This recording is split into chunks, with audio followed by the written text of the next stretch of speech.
Have you ever wanted to explore the world of Irish mythology? Now you can.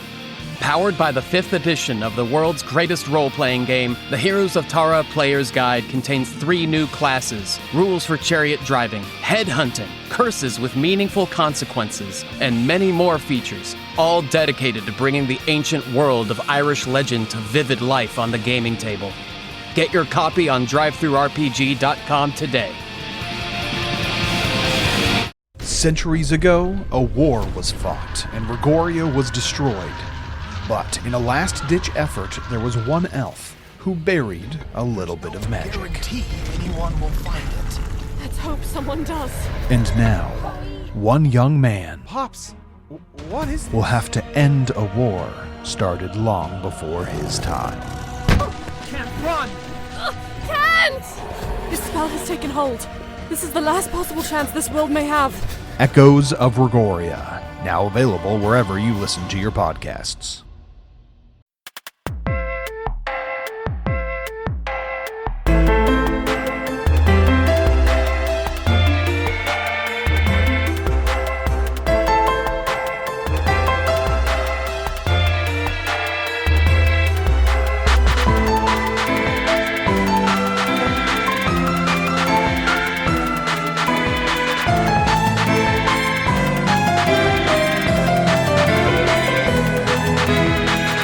Hello everyone, and welcome to Dice Roll, the Queerest Pathfinder Podcast on a planet where we ask hard questions like, what can't the power of friendship do? Oh. Your taxes. No? Yeah, you're Your friends wrong. could do your taxes. See, okay, we've all consumed media, and at least once there's some hokey ass pull solution where it turns out all you needed was friends. And you know what? In many situations, having a friend is helpful. But I know. But what kind of situation can't be solved by having your friends stand side by side with you and saying, because he's not alone, he's got us on his side, and glowing serenely at one another. What? I've got it. Okay. Now, stopping Belcora will be stopped with the power of friendship. Yes. But lighting the gauntlet, that cannot be solved with friendship because Belcora has no fucking friends. Wrong. Unfortunately, you're wrong. Quite literally, the entire vaults were built with the power of friendship. She befriended We're not. Aravian, she befriended Jafaki, she befriended Kalidio. Is that friendship or is that being afraid of her? Well, she I was have able to recruit one. them to her side by That's not being like... recruiting isn't friendship. No, but she literally, it says in the book that they were impressed by her willpower and her charisma and agreed to work alongside her. There was no coercion. There was no there's no power imbalances. It's that she made them like her because they were impressed by the things she could do, and they helped her build a dungeon. And literally, the act of lighting the gauntlet was through Volok Azanray, who, That's not friendship. he didn't that's want it love. to be a friendship. He didn't want it to be a friendship. But I get the distinct feeling that She wanted it to be a friend. she was like, "This is the power of friendship," and he's like, "Maybe All the right. power of more." And she's like, "Mm-mm." Okay. All right, fuck you then. Okay. What can't be achieved through the power of friendship is being alone. You could ask your friends to leave you alone for a few minutes. For a few minutes, no, that's not what I'm talking about. Being alone. Being truly alone. You cannot achieve that through friendship. Yeah, okay. I'll give... You're correct. You're technically correct. The best kind of correct. Not technically, I just am. I'm correct. I'm right. Okay. There's no technicality about it. I'm just right. Give me the fucking points. Okay, you get a point for that one. You do get you get 10 points. Make sure... Have you been... By the way, since this campaign has started, have you guys been counting the points I've given you intermittently? I have 10,000. That's not true. I 10,010. Sorry. have the exact number in front of me if you'd like to know. No, you don't. You're lying. I do. Would you like to hear them? How many? 10 points. That was crazy.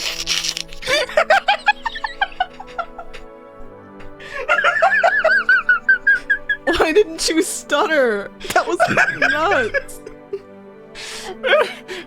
Okay, sorry. Continue. I'm sorry. Wow. No, No, I don't know that I want to continue, Gary. There are forces at play beyond you, Ritz. You don't have a say in this. I'm about to read your address out loud. Oh my god. Hey man, that's my address too. Yeah, well, you should have thought about that before going to Ireland. Christ. Bruh. Okay. Oh, Regardless. Beyond being alone, which is correct. Ritz did get that right. What else can friendship not accomplish? The rise of fascism in Cheliax. I changed my answer. The rise of the undead by the Whispering Tyrant. Interesting. Friendship has not been able to stop that historically. I'm saying it hasn't been able. It is not and would not Be it's powered not by what, friendship. It's Okay. not. My argument, because I want to be pedantic, is that he did originally conquer. He recruited the orcs into his thing because he was like, I'll let you guys kill as many humans as you like. And the orcs, who were feeling very, very upset by humans because of recent actions, were like, all right. Now, That to did your not credit, last, though. it didn't last. So the friendship died. So it was not able to permanently I still sway them. wouldn't count that as friendship. That's more of like a business deal. Yeah. There are no friends in business. You don't think I don't know who the leader of the orcs was during this. We'll call him Greg. You don't think Greg the orc and Tarbafon ever went golfing together? No, I don't fucking think they went golfing together, nor did I think they ever touched hands for any split amount of seconds. Not even fleetingly, by accident? Not even for a fleetingly. moment? I don't think they ever watched a single sunset together. No. Damn. Yeah, Riz is right. Okay, so yes, the building of Tarbafon's empire was not. In fact, in fairness, we've played Tyrant's Grasp, and 90% of the undead you meet in Tyrant's Grasp with any level of power, like, I fucking hate Tarbafon. This guy's a stupid man-child, and I fucking hate him. So you're literally right in that regard too. Not even his allies like this dude. They're like, he's strong, so I'll go with it. But I think on a personal level, he's a little bitch. I'm pretty sure that's everyone's opinion of him. The Baba Yaga thinks that he's a fucking idiot, so... Fuck, he is! He was like, haha, this'll get Aradin's attention. And it just doesn't, because Aradin's dead, and he's like, what? Oh, I don't man. want to believe. I don't believe that shit. He's got to be hiding that there. Okay, well, okay, so things that friendship can't accomplish. Number 1, being alone. Number 2, the rise of Tarbafon's empire. Anything that has to do with Tarbafon. I think just Anything having to anything do- flat out.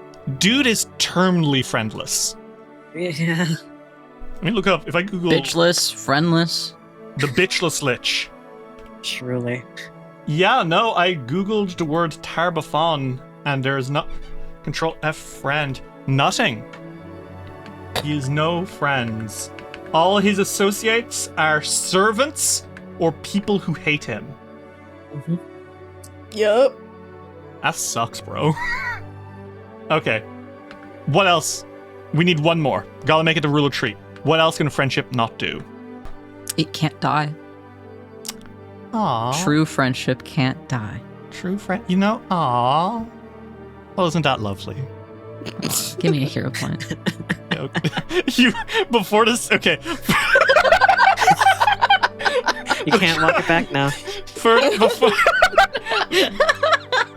For context, before the session started, Ritz you made some shit joke that wasn't funny, and I laughed at it, and you said give me a hero point, and I was like, okay, and I did, and I made a comment like, it's very easy for me to give hero points, you just have to ask and I will. And now it's being weaponized against me. So I feel I cannot. I've already given you my made Derry chuckle hero point for the day. Oh, so you don't appreciate my contribution to the conversation? Oh no, I appreciate it. It's just I have a finite limit of currency I can dispense. If I could, I would. How many can you give out per session? One per person. Okay, I can give a chuckle hero point once per. Okay, this is actually unironically a set of rules I have for myself. I can give one chuckle hero point out per session per person.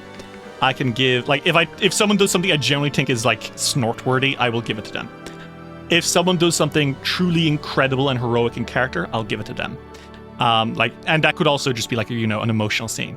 And if I feel really bad because someone's getting their shit fucked, I give them a hero point. And each of those is per person per session. once. Okay. I start crying about a dog or something. Give me a hero point. Oh my god. Hey man, it's okay. Here's a hero point. It's okay. Thank you. Let's get you up to 3 hero points at the start of the session when you had 0 to start. Yeah. There you go. Someone's Do gonna you make feel this a better? spreadsheet I at do some see you point. have put it on your sheet too, and I'm very proud because I was going to add it if you didn't. God. Yeah. I'm feeling a little bit better. Okay, that's good. Yeah. Well, would you feel better if we went into the gross dungeon full of slimes and worms and shit? Only if my sibling is there. Yes, well, that's great news because they are. Gimme. Fellas, would we like to hop into character? Yeah. Okay. When we last left our heroes in the Abomination vaults, Fiore, Silk, Ulrich, and Phosero faced off against a terrible creature in the Tomb of the Menhims, a royal basilisk, an enormous serpent exuding a toxic miasma from its mouth, wearing a crown of pure iron. You fought valiantly against it, with Silk almost being brought to his knees, but managing to stay up and fight back against the beast. Phosero revealed to the Fogfen Few that they never intended on telling Silk's mother about what was happening in this town, and requested that you take them into the Abomination vault as well, just so they could see for their own sake. Agreeing to this, you all returned into the town of Otari and spent some time together. Silk met with San Cancilier and gave her all the clothing and fabric that he purchased in the city of Vildaris and promised to help set up her boutique so that she wouldn't have to work alone. Ulrich Revra introduced his parents, less than willingly, to Dromai, the kobold artist, who had unfortunately gotten the Revras in a bit of a panic after she started eating all their food. And Fiore Sunchaser spent a romantic evening on the beach of Otari with Evanwer Cancilier, where they finally confessed their feelings to one another and officially became a couple. As dawn rises over Otari, our heroes prepare to return into the Gauntlet, this time with Phosero Witchhelm along their side. So, are we ready to rumble? Okay.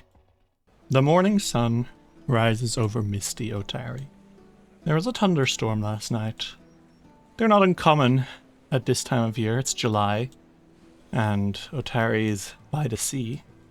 You can see those dark clouds still roiling in the distance beyond the crystal blue waters, which today look a little more opaque and slab-like.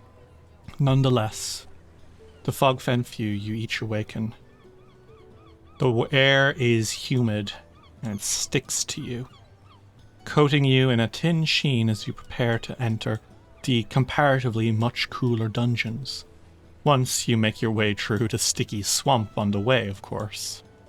As you all go to meet, and where do you meet? At Silk's place? At the Drunken Dragon? At Crowsbrook? Where do you wanna meet up today? I think the Drunken Dragon is fine. I think that Silk hasn't gotten to show Phosero the Drunken Dragon yet. Okay. He can't just let his baby sibling go to a bar. Not by themselves. Oh, you gotta escort them, of course. Obviously. Well, you make your way into the Drunken Dragon. And at the bar today is San. She is serving. She's still here for a little while. She's quitting, but she's, She gave her notice instead of walking out. Yeah. Yeah. And she does seem, in all fairness, to be in a much more cheerful mood than she has in like the last month or so, Yeah.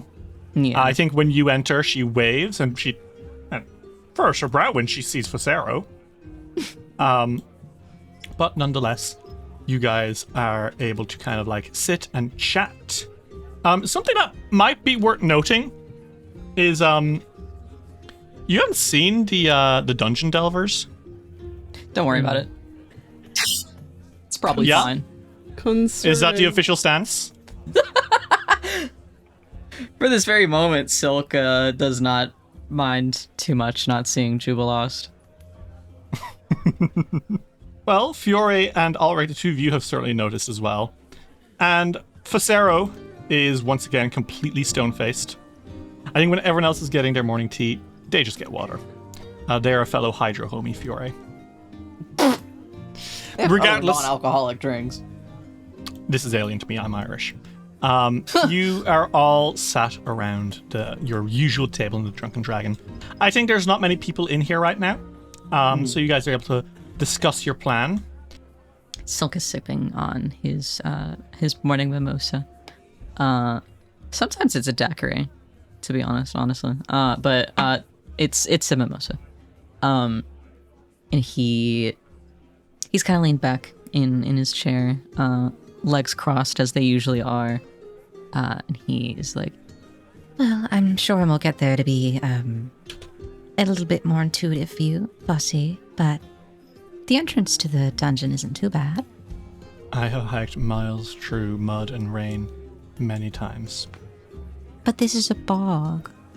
I think Phosero gently tilts their head at you, and I say, there are bogs in Mendev. Ew. Famously. There are It bugs is the realm. It is the realm of the Siabre, those druids who sold their souls and became corrupted undead protectors of the land, all while continuing to corrupt the land themselves in a sick perversion of life. They're like plant liches. Oh, interesting. Don't make me think of you near those scary people.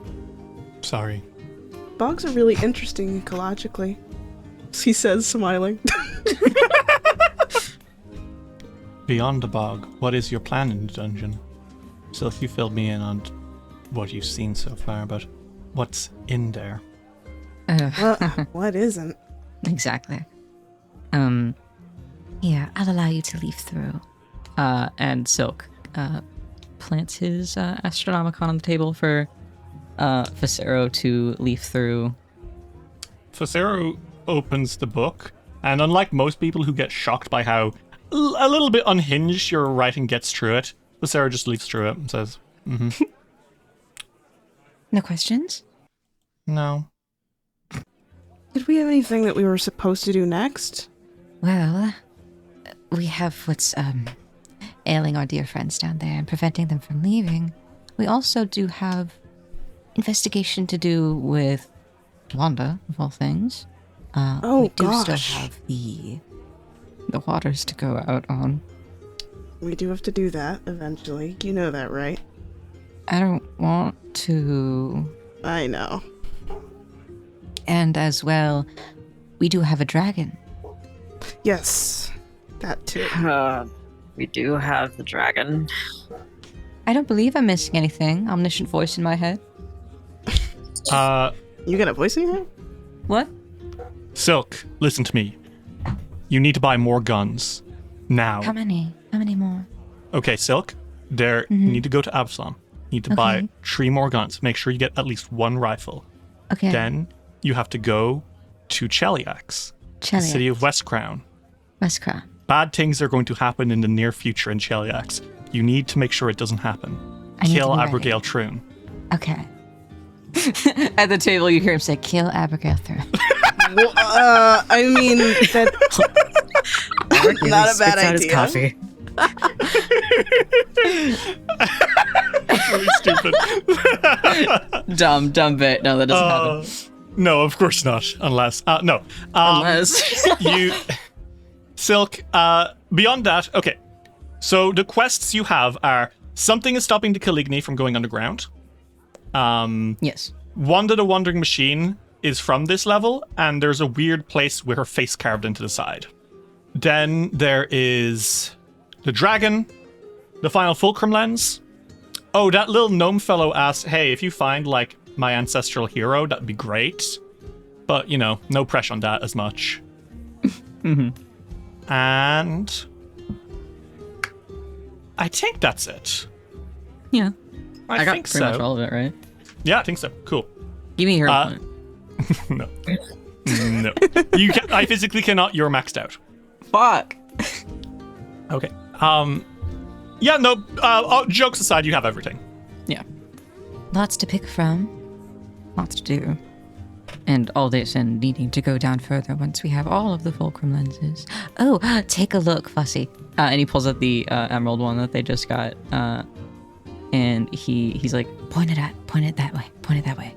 Phosero takes the emerald fulcrum lens, looks at Fiore, and very calmly says, "There is a got butch behind you." What? Right. Isn't that crazy? Oh. Sorry, I thought there was another. Fiore looks around. Where? Another, don't get greedy. Shut up. Interesting way to put one of our town heroes. I did not intend for any disrespect. Oh no, no disrespect. I understand. It was just funny. I see got butch. I say got butch. Fair enough. Do you see a lot of them?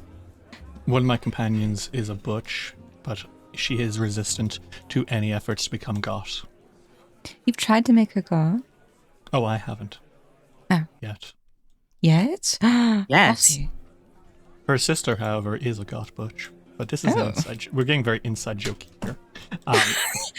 Well, take a look at this one too, and he pulls out the crimson lens too. And then point it at my suite over there. Blushed. They look through the crimson lens, and they look at Ulrich, and they go, a young lady. And carefully they put it down, and they look to you, Silk, and it says, and going through the notes you've shown me, then the last one must contain the dwarf Vazar Mavdian, yes? Logically speaking, yes, it should. The fourth member, I'm not sure if you skimmed over it, but he is down there as a ghost. Otari. Oh, you get along swimmingly. We could visit at some point. It has been a while, hasn't it? He might be going crazy again. Oh. Do you think he finished the books that you gave him? Most certainly he did. We should bring him new stuff, maybe. I don't want him to get bored. It stressed me out that he just is down there alone. Poor thing. We did give him the card decks, right? I think we Yes. did. Give him Yes. Okay. I remember. And my favorite romance series. That too. We might just need to give him a new series. I could. I have a few more, but they're not as good. Silk, Mm-hmm. did you also not say something about a cunty hand? Oh, yes. And I Oh. did find the owner of said cunty hand, but we did kill him. Have you informed the cunty hand? Oh, the cunty hand. I would prefer if the cunty hand was self-actualized and did not need to know the news of said body. What if this is what the cunty hand wanted? I suppose that may be what the cunty hand wants and maybe even needs. I suggest we go visit the cunty hand at some point. Not necessarily today, but at some point. At some point. Lots to do on our docket. Of course. Shall we? Yes. But do promise me you'll be careful down there. I think Phosero looks at you very deadpan and says, I crawled out from the guts of a basilisk yesterday, Silk. Don't remind me. I will be fine. Though I appreciate the concern. You are feeling better, right? I felt better as soon as your dear sweet partner healed me. Silk is like holding onto Phocero's arm, like looking at the both of them with big eyes. Thank you for that, by the way. And thank you as well, Mr. Sunchaser. I very much so appreciate it. Anytime. Just happy to help whenever I can. I will continue to as long as I am around. Would we like to make our way in? Did you clean your plate first? Phosero leans in and licks that fucking plate. Oh. Good thing. That's good thing. That's crazy. That's nuts. Any OC of mine that uses they them is okay with being called thing because I think it's really funny. It's really good. I love that. I love that actually. Okay. So, into the dungeon. Okay. And so you guys make your way towards the Gauntlet Keep. You get up to the little bridge house that leads in, and Phosero, I think, looks up at the Gauntlet and says, intriguing. This is much more impressive. No offense to the Menhims, of course. It was a cask, a mausoleum. It was not as impressive as an entire lighthouse. No. You guys start making your way inside, kind of making your way towards the stairs. And a Mitflit kind of pokes their head out and goes, and Phosero turns and without like flinching raises a hand and begins casting Fireball. No! No. No, we're fine. We're friendly. Me. Sorry about that. They're so smiling friends. The Mitflits scamper away, and you are able to make your way into the servants' quarters and lead Phosero into the dungeon proper. Yeah. Silk does gloat, just by the way, about the circles. The entire time they're going down and probably making their way into like the floor that they need to be on. Silk is going on about like, oh, that one took this amount of time, and that one took this time, and it was just so easy for me. Seems rather rudimentary compared to elf gates. I know, right? Shame. Shame. Maybe we could put some down here. Okay, fellas. Which floor are we stopping on? Where are we headed on our little pit stop adventure before we go into the hunting grounds? Maybe we should. He like starts like groaning. Getting the other lens is most important. Yeah, so? Spending an uncertain amount of time over disgusting gross waters in a boat that could flip over at any moment, I think. What if I stayed on shore and the three of you did it? What if there are sea monsters? Oh, I'd have to protect you. Do you want to visit Otari? Do you want to go to the tavern? Or are you heading straight towards the hunting grounds? I would like for them to visit Otari on their way down. It's been a minute. Why not, right? It's been a minute, and he must be very lonely. And I feel bad. Okay. Well, is everyone in agreement? Would we like to go visit Otari? Yeah, we also need to see if he needs any more entertainment. Okay. Soka's brought some books with him. You guys make your way back into Belcora's retreat. The teleportation room takes you to be outside Belcora's dining room. That place with all the shattered skeletons of a thieves' guild poisoned by Belcora, and the room where you fought Volakas and Ray.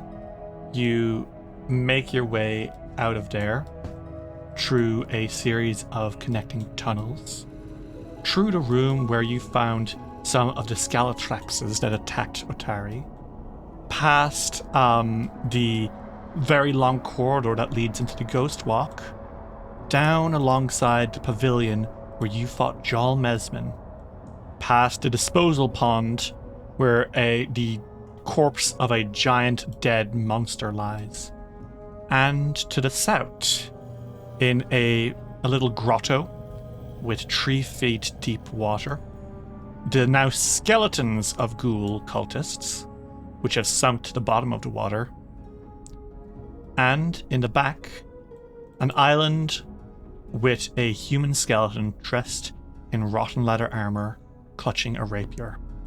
Playing cards are scattered around this little island as you make your way inside.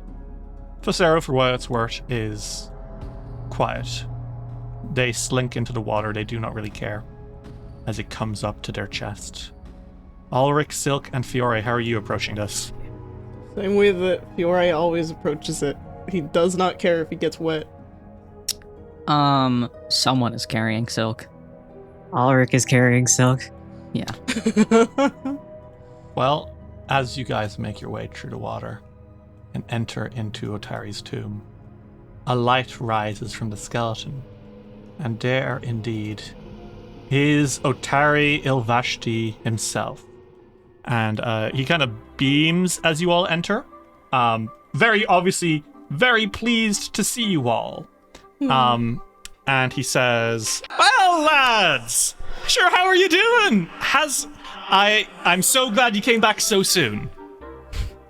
It's good to see you Otari, too. how long has it been? Well, I've settled my expectations, and I know before I was overestimating how long you were gone. So my reckoning is it was a day. No. 2 days? It's longer. been a little while. Hang on. So Probably sad. like a few weeks. Oh, this. Sure, I'm seeing double. 4 Witchhelms. Well, you are saying double, but there's only 2 of us. Silk hops off of out of Ulrich's arms onto little rocks, and he does it very graciously. This is my baby sibling, Phosero. Hello. They're visiting. Sure, it is wonderful to meet you, Phosero. I see you are in good company here. The Fogfen Few, lad, let me tell you, these are some mighty adventurers. It is a great honor to be able to meet you, sir.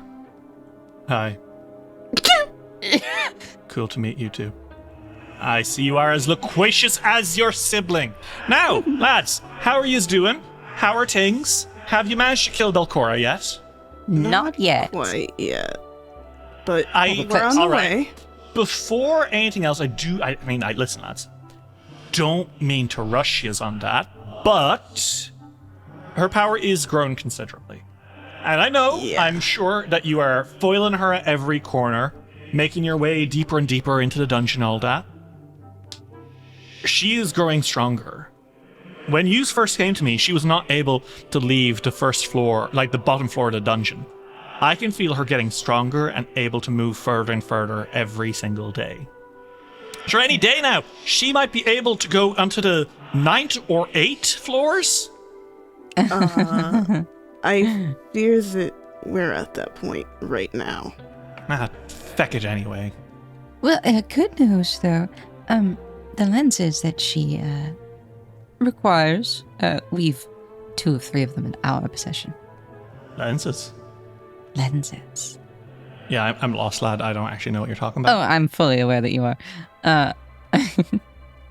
There are these fulcrum lenses that we have been seeking after, and as I said, we're doing quite well for ourselves in doing so. But without them, she, perhaps no matter how powerful she gets, Well, that's she grand, needs yeah. them more than she needs us dead. Okay, well, that's promising. Do you have some switches? Like fuck, I'm bringing them back down here with me. They're safe from her at the moment. All right. But I will tell you, Mr. Darling Otari, in case you wanted me to bring them down, when you peer through these lenses and He glances over at Fiore and Ulrich. if you glance at the wearers of the artifacts, you are able to see a shard of your party members' souls. What? Yeah. Like the rose card? Mm-hmm. What do you mean? A part of their souls? What do you mean? Some bad news that I hate to deliver to you. Their worries of unlife weren't entirely unfounded. Of course, they're not undead. They are. But they haven't moved on to the afterlife. Not yet, no. Bit of them snagged here. Feck it.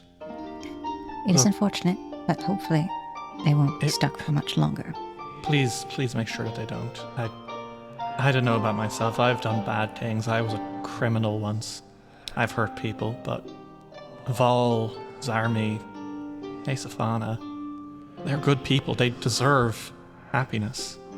Deserve to be able to rest after 500 feckin' years. I think all of you do. Well, it seems like she's the only thing stopping us now, so I have full confidence that the Fogfen Few will be able to put him in the grave. Finally. Aye. That is the plan. Oh, what can I help you with other than, saying a quick hello? Oh, well, I brought you a new series. No doubt you finished the one I left you. Oh, yeah, of course, yeah, no, it was good. I can What are your read thoughts? really well. I am 3 chapters into the first one, and I'm very proud. Otari, it's been weeks since we saw you last. Mm-hmm. You're 3 chapters into the first one. To be fair, he kind of experiences time differently than us, I think. They're only 1,000 pages each. Only 1,000 pages? That's short for a book.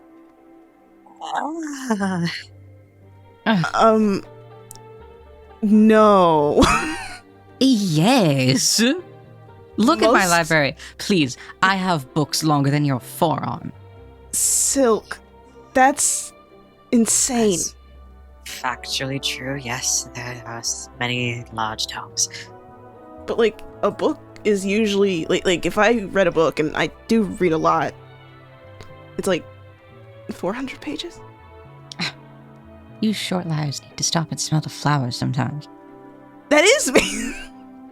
Sometimes it takes quite a while to read a book. And that's a good thing. That's what books are for. Phosero nods a little bit and says, Silk is right. See? Fiore looks back at Ulrich. I thought 3 chapters was really good for a single day. That is pretty good for a single day. I'm not going to say anything. To be fair, Isavana had to teach him how to read, so... Boo. Well, I'll be happy to read it. Genuinely, I am really liking it. It's Well, very I did swashbuckling. bring in another series by the same author for you when you do finally finish that one. And Silk plops down like 7 more books. Ah! Bollocks! That's a lot of books! Mm-hmm. I like this one a lot. Not as much as the first one that I gave you. That is the pinnacle. But this one is not far behind. Right, okay. Well, I terribly appreciate it. And look, lads, stay safe down there, yeah? Things are getting scary. I can feel it vibrating through the very essence of this place. It is dangerous, but You we're feel getting the heat. stronger every day. Well, I'm going to get to read, I think. Thank you very much. And Otari swipes up, I think, one of the new books. And what's it called, Ritz? This series is called The Penflower Chronicles. Okay. So the entire series is called. The first book is called Penflower on the Wind. He picks it up and he opens the first page and he goes, from Conception. we're doomed. Spat into a sea of superficial Superficial. feelings and trinkets with no meaning, thrust into an orgy, I know that one, of That's a good one. importance and turned backs. Look at you, you're a natural. I'll be back later this week, and I will have expected you to get through at least 50 of the 50 of the 100 chapters of that one. Yes, sir, Mr. Silk. That's right. Oh, boy. And Ricky, Phosero- come pick me up. We're leaving. What does Phosero do? Phosero is nodding enthusiastically. They're on Silk's side thoroughly. And with that, you guys leave Otari behind as his echoing voice continues to sound out every individual word. I think he'll make it. Yes. Dear gods. Well, let's head further down then. I'm glad he's doing well, though. Me too. I've been worried. Me too. Well, He's strong, so he'll be fine. he's pretty strong. Where are we headed next? Further down. Down, down, down. Backtracking, you guys make your way towards the teleportation circle. And where are you headed now? Must we visit the cunty hand, or are we skipping that for right now? How? Okay. We can go in. How far out of the way is the cunty hand from the circle? The circle, like, I think it is actually straight up outside the circle. The cunty hand is staying in the tavern, and the circle is in the back of the tavern. Okay, yeah. One more pit stop at the tavern. No drinks. Silk points at Phosero. Yeah, okay, whatever. They grumble. And so, you guys teleport down to the laboratory level. So you guys teleport back into the back of the tavern. As you guys teleport in, you hear the sound of music. Shadow Malice must be playing. And I think this does get Phosero to blink.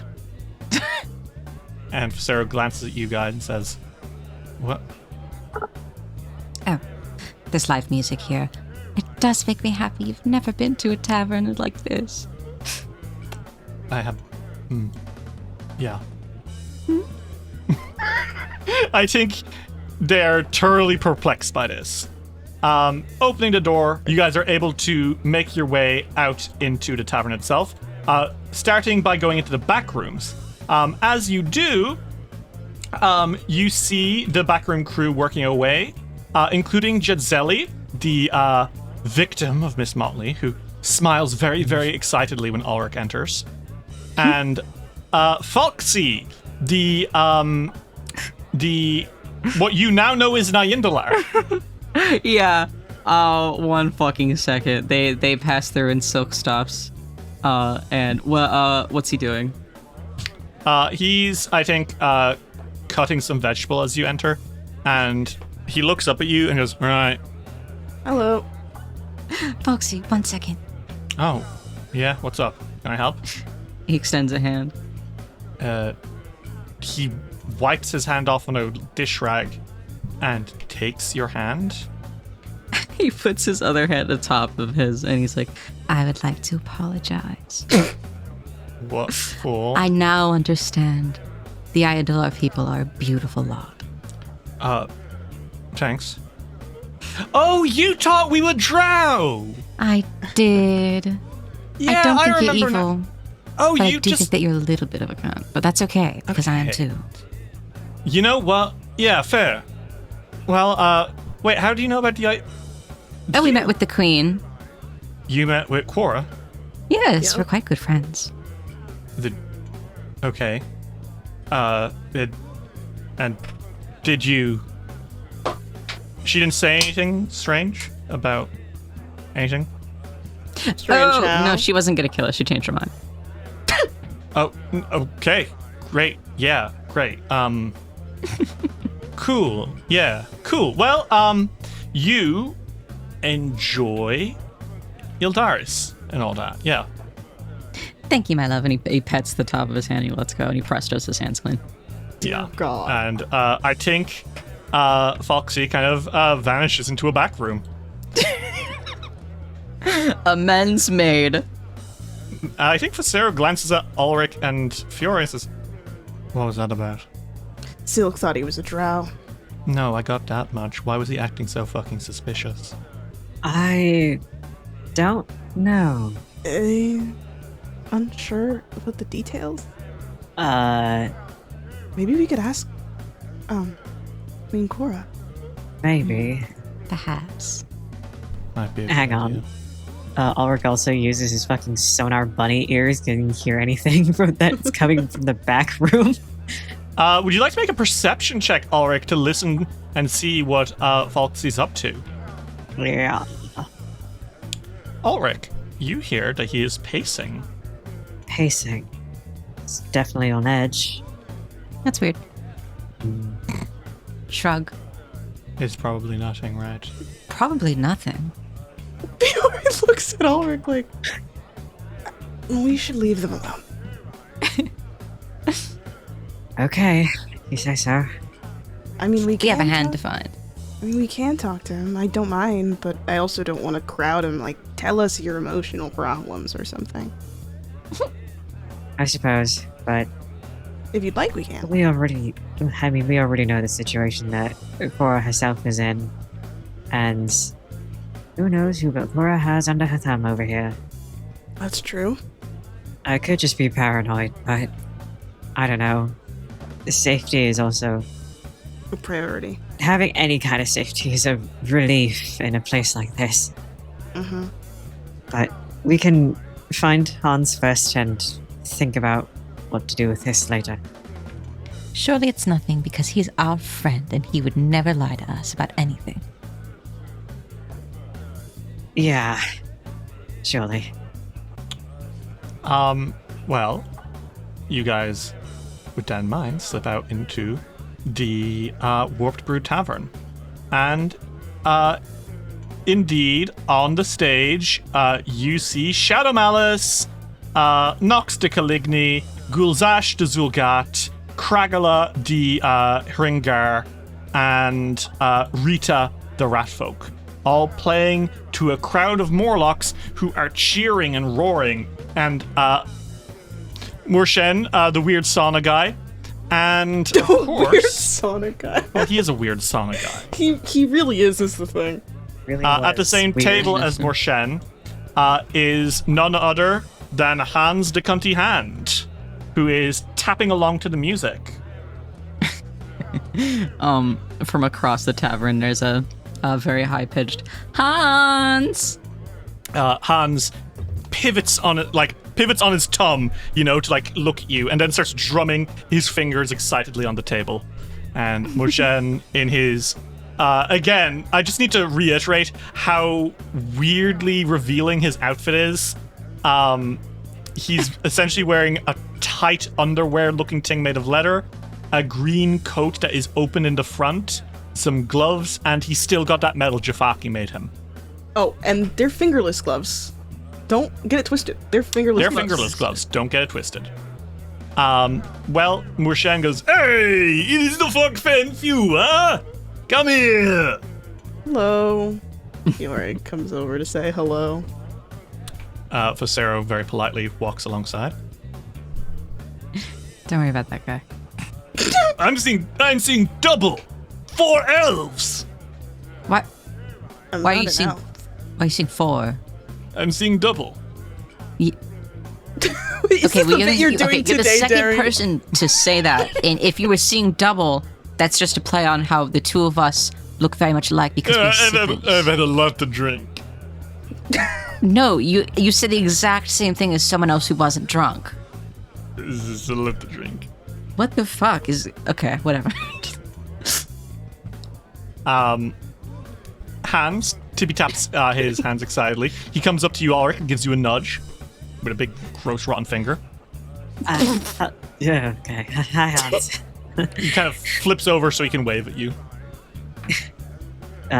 He waves back and says, I see that you're enjoying the music. How Rolls have over you to give a been? thumbs up. He gives you a big thumbs up. It's glad to see you're doing good. Hans is a real party animal. Is he really? Oh yeah, he does tricks. Show them Hans. And Hans does the kind of like little, kick flip that you do with those mini skateboards. Except there's no mini skateboards. He just kind of does it in the air like a little jump. Yeah! Yeah! And a few Morlocks nearby go, yeah! Well, I'd say that is pretty neat. We actually wanted to talk to you about something. Gives a thumbs up. We found who you were supposed to be attached to. Immediately kind of tenses up on the table and like drums the fingers expectantly. Ulrich looks at Silken Fiore like, how do I approach this? Hans, I'm sorry. He tried to kill us. Hans pivots to look at you, Fiore, and then does another kickflip jump. Is this positive for you? Thumbs up. Starts slapping the table very wetly. Did you want to get... So you're okay that he's... Thumbs up. Oh, okay, well... Second kickflip. Oh, he's really happy. He only slaps the table when he's stimming, man. It's really good. How do you know that word? Oh, Kragala told me last time she topped me. He points at Kragala on the stage. The Top. island there. Last time she what? She topped you? Oh, yes, in a sexual manner. Oh, okay. Okay. Slay. Good for you, man. Covers Phosero's ears. Phosero turns and looks at you and says, I know what sex is. Stop. Silk. Phosero puts a hand on your shoulder, Silk. Silk, What? I'm going to say something upsetting. Don't say it. Fiora is giggling at Ulrich. Silk, I've sucked a dick before. Fuck! Stop! Starts like, with like two fists slightly batting at Phosero. I'm sorry I could stay celibate for life. I'm sure this would have been more comfortable for you. The Crusades are a lonely place, Silk. Stop I it! get I'm to- gonna kill myself in front of you. I get to chuckle at Ulrich. Hans starts drumming his fingers and kind of hops off the table and starts drumming almost expectantly again. Did you need, yes? He makes the gesture for walking wit. Okay. Thumbs up. And Fiora gets up to move with him. He follows you. He crawls to be behind you. Where did you want to go? He just sits there. Oh. Do you want to come with us? Thumbs up. Like down? Thumbs up. He starts flapping around and shit. Is there something specific you want to go to down there? He makes a crushing motion. Do you The hell? want to go to the body? Thumbs up. Well, it doesn't have a head anymore. Thumbs up. What are you gonna do with it? Are you gonna take its body? It makes a little hand flappy. Are you gonna put? Wait. Okay. So hold on. Logistics of it this stri- as they're it like as they're strikes- walking. Yeah, it strikes a cunty pose at you. Are you okay? Hand on neck or hand on wrist? No, it makes a thumbs down at that. It kind of flops over. Oh. Wait. Which one? Thumbs down. Both. Okay. Fiore, next to Ulrich, quietly so that Hans can't hear, goes, I don't even know if I'm supposed to be pro this. I just don't know what to make of this, I'll be honest. We don't mind if you come with, I think. So what now? Because it seems Hans just wants to go down to the next, to that floor. Take me with. Do we have to do anything else before that? I don't think so. Oh, I think Morshan says, one thing though. Oh, yes? What's up? You surface people all know each other, yes? No. Not all, but... Oh, wait! Is there another party? Yeah, there's another group of surface men. They were like, hey, we're looking for a gnome. Have you seen it? Oh, yes, we know them. We have actually seen the gnome that they're looking for. We're just trying to help him Isn't that before lovely? he wants to come up. Where'd they go? Are they okay? Last I saw, they actually went into the back room and took teleport circle because they asked, hey, did you know any way down? And we're like, well, you guys, Fogfen guys, are always using the teleport circle in the back, so that's how you probably get around. Wait, we've unlocked nearly every floor going down. Oh no. We need to go now. We have to go. Thank they you do for not know telling their us. way on that. Oh fuck. Thanks for the information, Martian. I hope you have No a great problem. Yeah, you too, guys. Take care of Hans. Bye. day. We will. Yeah. Silk is walking back to the circle, and he's like, So just so you know, there's this group led by this cunt Jubilos, but the rest of the people are pretty nice, so we do have to You go lost look now, for them. couple? Oh, you know him, yeah. You know him. Yes, we've worked together before. "You work together." How did you survive? How did that go? How'd you not kill him? He's rather nice. What? Fossey, don't fuck with me. No, he was fine. How many years ago was that? It would have been 2 years ago now, I think. When did you... What? Why did you work with him? Well, I was passing through the kingdom of Kilsella and there were stolen lands. We travel a lot. Well, with that, do you guys want to teleport down even more? Yeah. Okay. Post haste. So, presumably, you still haven't found a teleportation circle to the hunting grounds yet. No, we have not. And as you're making your way down, I think you're probably telling Phosero, hey, just so you know, it's going to be a little bit difficult. We have to, we don't have a teleportation circle down to Ildaris, so we are going to need to just very carefully make our way on foot through the tunnels, right? Mm-hmm. And as you're making your way out and explain this, you start crossing the bridge that leads to the path, the one that leads over a huge chasm. And I think Phosero stops and just looks down and says, "Is that the next floor below us, under this bridge?" Yeah, Okay, but obviously that's quite a drop. it is. Insane drop, yes. How far down is that? Really far. What are you doing? Sarah? 1 second. Phosero picks up a chunk of rock and drops it off the bridge. And Oh my god. listens and listens and says, okay, that's about 100 feet. How the fuck did you know that?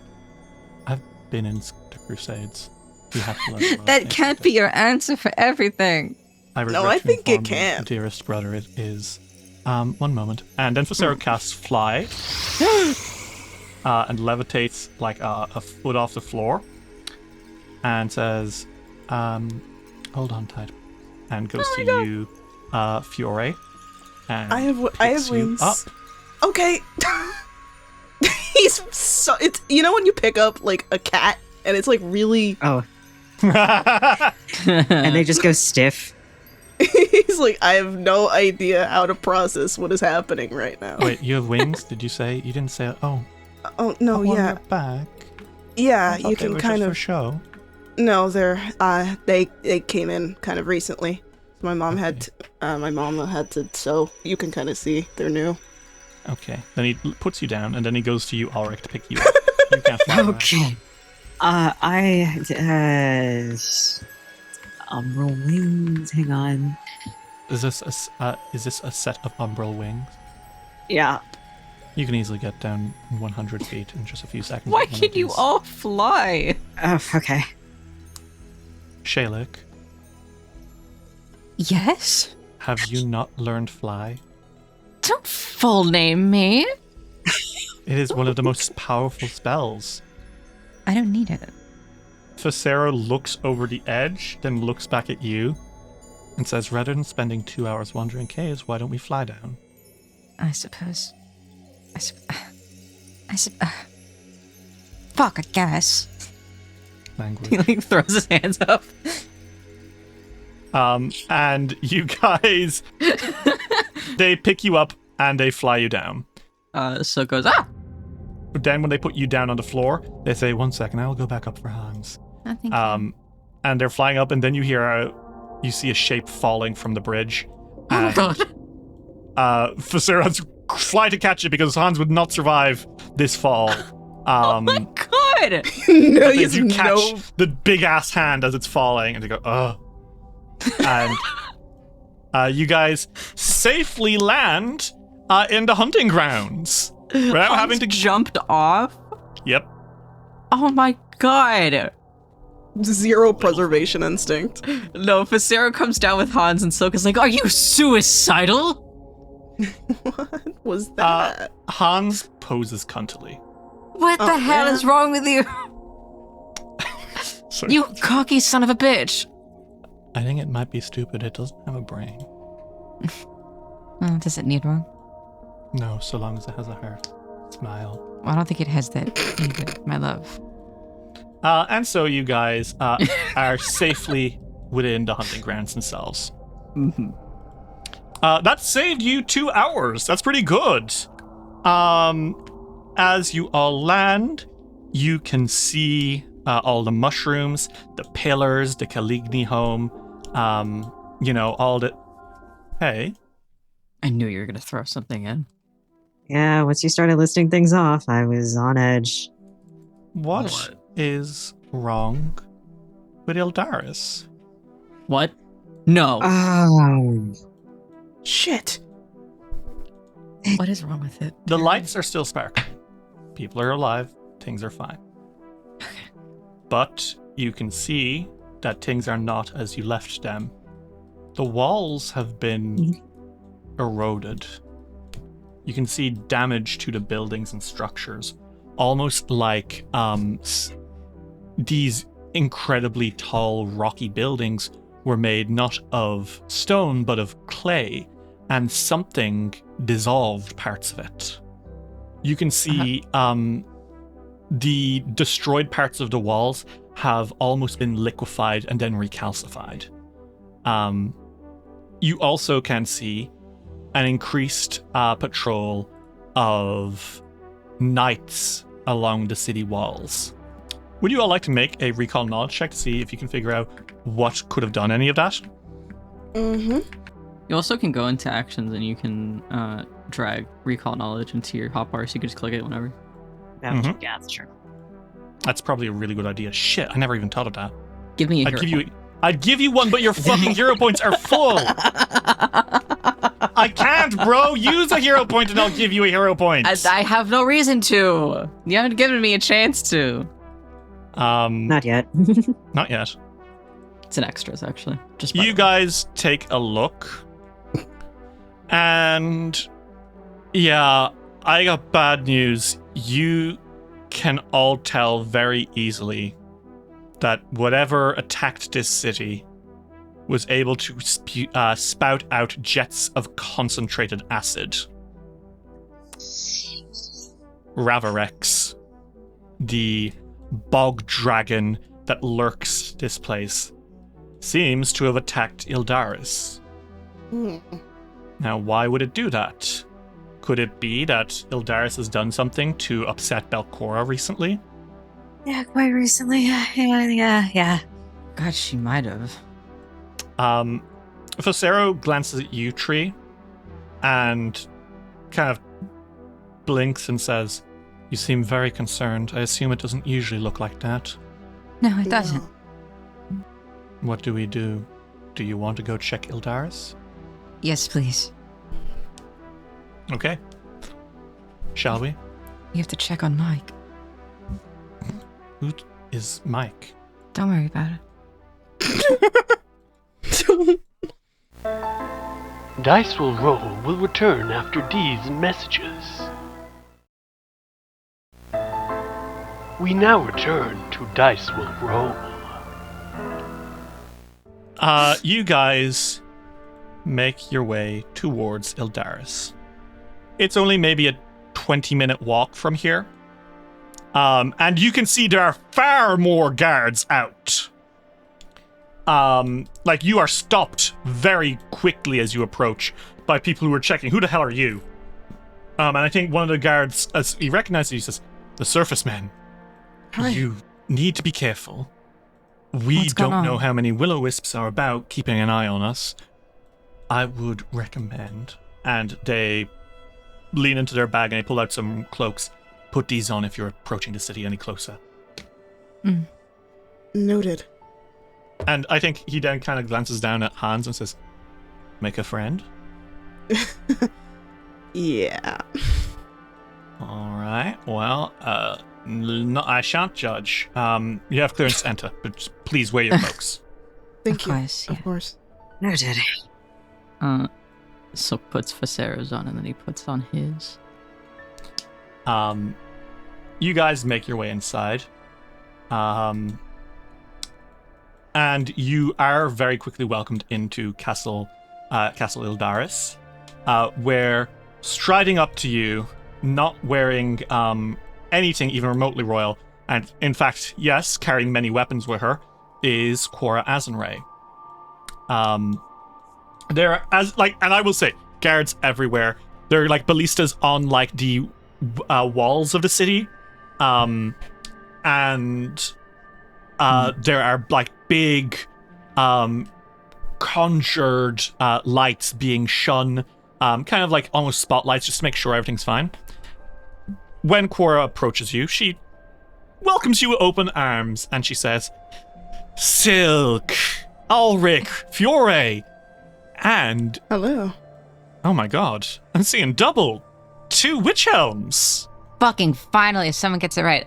Cora, my love, it's great to see you. This is my baby sibling, Phosero. What happened? Are you okay? You need not worry, Fogfen Few.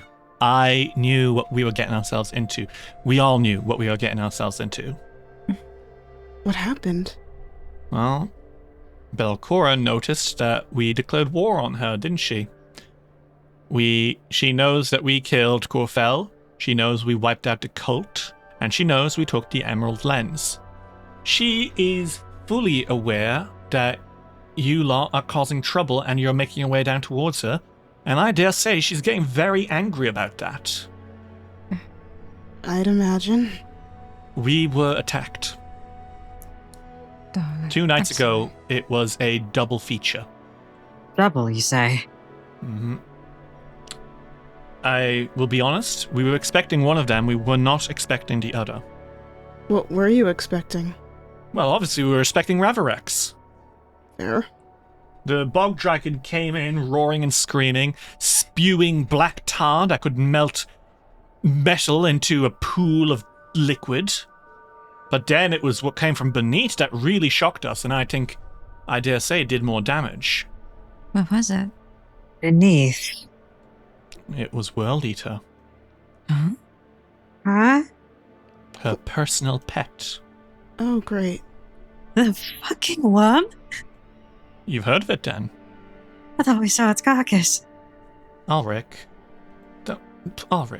don't be naive. You did see its carcass, but that doesn't mean anything here. That's true. I didn't think about that. When I say World Eater attacked, I mean the ghost of Belcora Harovex's cave worm attacked the city. Of course it did. It's because it's a goddamn ghost. The good news is we were able to push them back. Ravarex was shot a few times and did take some damage, which is a relief. That's good. And we were able to destroy World Eater. But it being a ghost means it'll be back. It can reform, yes. Okay. We have bought ourselves a scant few days before the attacks begin. I don't expect Ravarex will attack on its own, and I don't expect World Eater will attack on its own. But so long as boats still exist, we remain in danger. But you'll be glad to know casualties were minimal, thanks to Bazarde and Klator, and the 2 oracles who accompany her everywhere kind of nod. These 2 had a vision beforehand. We were able to get people into bunkers, sealed with astral runes to protect it from ghosts. The city took a bit of a licking, yeah, but the only people who died were soldiers who signed up for the cause. You don't need to blame yourselves for this. We wanted to get rid of those giants for a while. The only thing that you did is make sure that we succeeded. We know. You look terribly guilty for someone who knows. She puts her hands on her hips. Well, knowledge never trumps feeling, does it? I suppose not. Now, anything else I can help you with? If you need to stay here for a few nights, you can, but, we are on I don't expect any more attacks will happen tonight, but every night that passes before World Eater returns is another night that things could get rocky for us. If it gets really dangerous, I can talk to Otari to see if there's, like the town, to see if there's any way that you could temporarily have your children and other vulnerable people there. Oh, that's... And I think Quor looks genuinely touched. That's very kind of you. But it won't come to that. Yildiris, it shall not surrender just because we have a pathetic worm and also World Eater taking care of us. We have our early warning system. We'll be ready to use it. Of course. Good. Yeah. It's just good to have a backup plan. Maybe we should let him know where the circles are. Silk. That might be a good idea. But we came because we were worried. I mean, we were obviously adventuring, but I see you have a mash giant hand with you. She eyes it warily. This is Hans. Familiar. He's a friend, and he is Hans familiar, poses cuntily. yes. See? Oh, he's See? very polite. Right? Well, Lovely fellow. and pleasure to meet you. Phosero, was it? And Phosero drops to one knee and like almost bows and says, "An honor to meet you, my lady." Oh. And she's like, "Ooh." I read them very well. And I think they stand and they're standing to attention, you know. Mhm. And I think she kind of raised an eyebrow and says, "At ease, soldier," and they do. And she turns to you and says, "Anything else? We're happy to, give you supplies if you need. Free to shop if you need as well. But don't worry, we have it under control." I don't doubt it. I'll always worry for a friend. Phosero elbows. I think elbows Ulrich a little bit, like, ascertain. The thing you were talking about earlier? No?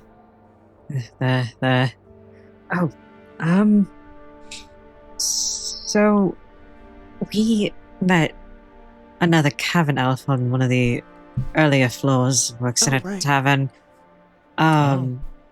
Mentioned something about us being here and how we were friends, and he immediately got a little twitchy. I think he was jealous. Oh, I'm not surprised. There are people in any city that find the local government unpopular. Would not surprise me if there were a cavern elf who didn't like me and thought that I was a bad ruler compared to my predecessors and left. These things happen. I guess that does happen.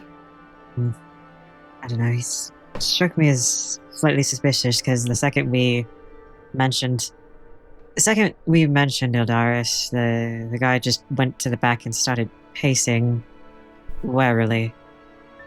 Oof, he really hates me then. Yeah, possibly. What was his name? Falksy. Foxy! She turns and she looks at you, and Silk, she strides to you, and I'm not kidding. She takes you by the lapels and lifts you off your feet. Oh.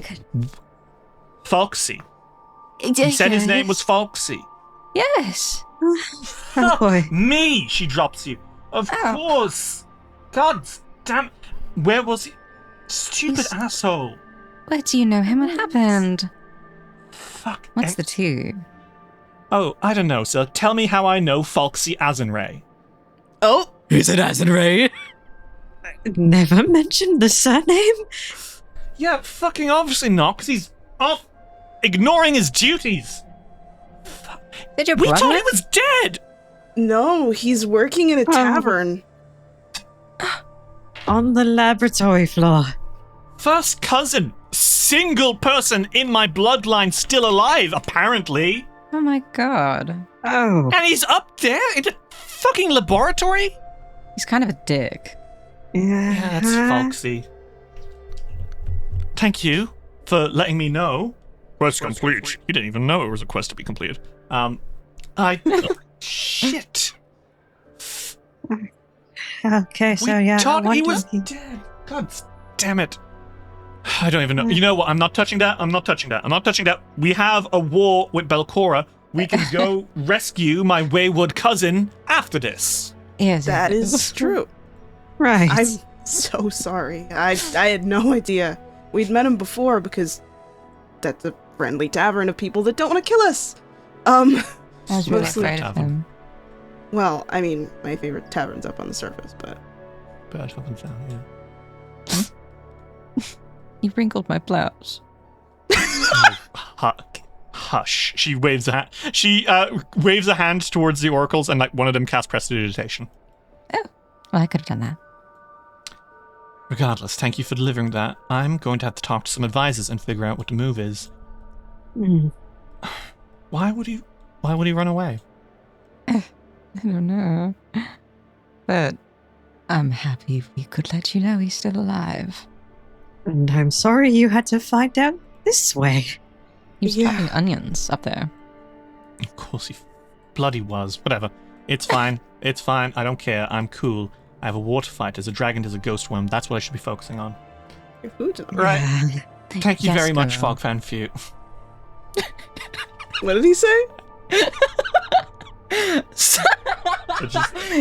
Silk said, "Yes, girl." That just, I want you to know that pulled me out of it so bad. I just like, for a moment, I became so aware of the world I live in. I was like, oh my god, I'm at a computer. I'm not in the vaults. I'm speaking into the microphone. You guys are on the other side of the planet to me. That's what Yes Girl did to me. I'm like a baby gaining consciousness. I'm sorry. Jesus. Anyway, with that, do you guys leave and make your way out into the rest of the hunting grounds? Mm-hmm. Okay. And 20 feet back, or 20 minutes back. During that 20 minutes, Ulrich is just like, oh god, I feel like I just outed someone. Okay, he sucks. I suppose, but oh, I mean, that's gonna be a family squabble, definitely. there's no way that you could have known, and not every family is super close. No, And I was the one to bring it up, so it's not your fault, it's mine. Which I happily accept. I love creating a mess. and I love you for it. Silk leans against Ulrich. Like he does like the finger walking thing up their chest. All right. Gross. Oh, hush you. Both of you. Now, You're Now where? just gay. You're back in the hunting grounds. You can see the Caligny Great Hall, and you can see the lake, and you have a couple of things you need to do. You need to go check in on, etc., etc. What do you want to do? Why don't we see if we can find the rest of Hans's body? oh yes. After that, Ah. I do believe we should look for Jubilost's party. Agreed. But Yes. let's reunite Hans real quick, since we have you here, Yeah. my darling hand. Pets Hans. Hans poses cuntily once more, and I think it's very eagerly scrambling and like hopping along a little bit. Borbo, by the way, is under your hat, Silk, and says, Very crowded group today. If I hear you complain about it, Oh no, I'm not saying anything. I like it. I like Phosero. I like Ulrich and Fury, of course. The hand is a little gross, but it's not too bad. I like its cantiness. you're not jealous? No. Good. Good.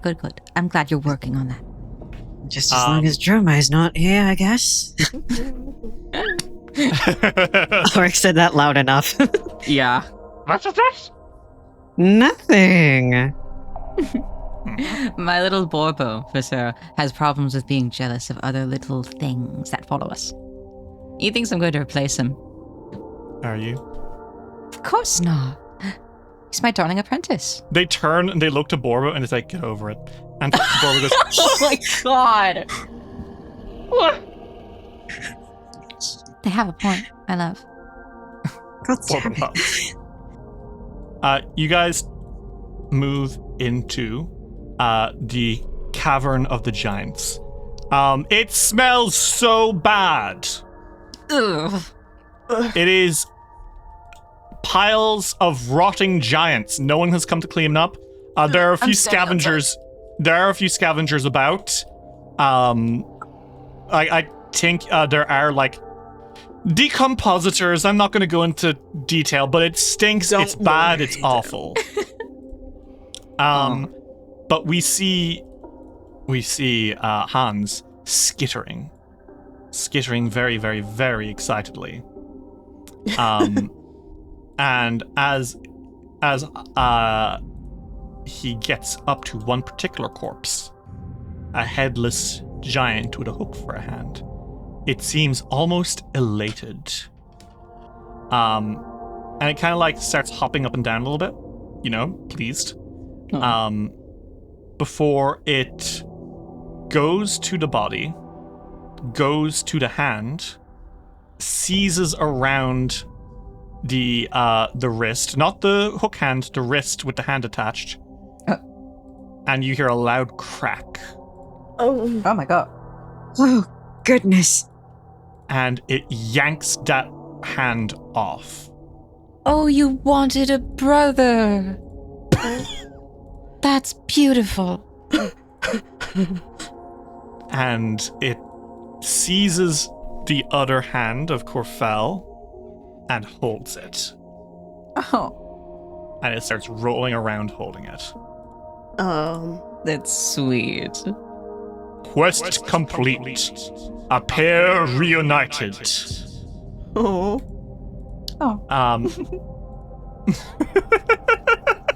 I want you to know that like they walked into this place, got hit with the smell, Silk immediately turned around 180'd back to the entrance and is just like shouting all this as he's watching.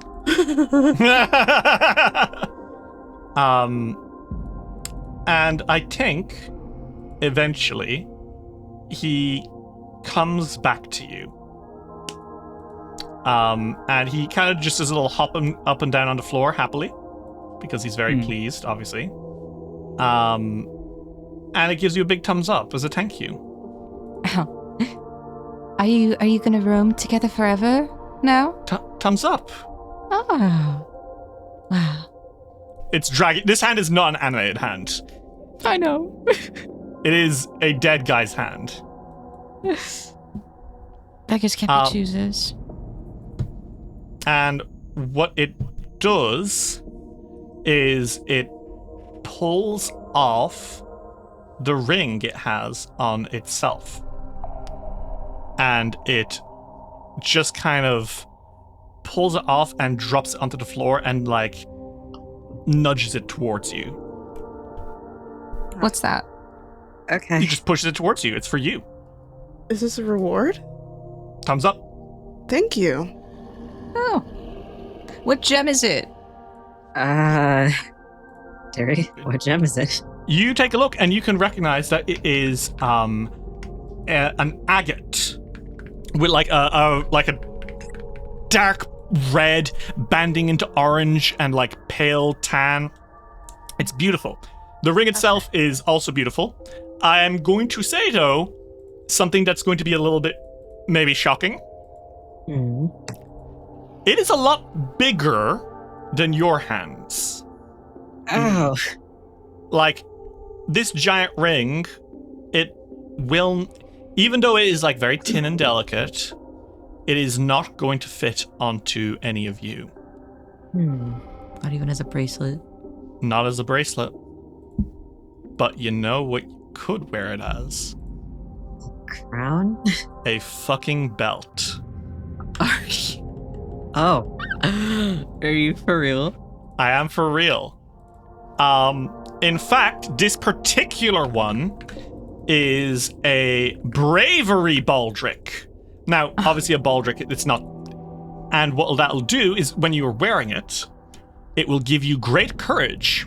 When you critically succeed on a save against a fear effect or reduce your fighting condition to 0, you get a charge. And when you get a charge, you can cast a spell on yourself. It'll cast Mountain Resilience on you, which gives you huge, it gives you resistance 5 to all physical damage. So, you guys have this down. You have this cool new belt. And Hans, I think, stays here in the cave. You see him crawling back into the carrion with his new best friend to hand. And I think he waves at you guys as he leaves. Be safe. You see him as he goes, pry open the mouth of a corpse and crawl inside it with his new best friend. Nope, I'm not looking at that anymore. Oh my. Life finds a way. Yeah, it does. That one fucking Family Guy screenshot. Love endures. Really bad. I love it. Okay. Well, with this, you guys are able to make your way back into the dungeon. Phosero nods and says, "That was very touching. Thank you for letting me be a part of that. I love corpse piles. Don't say that. Is that It reminds me of Mendev. That wasn't the beautiful... Fossey, don't say that. What?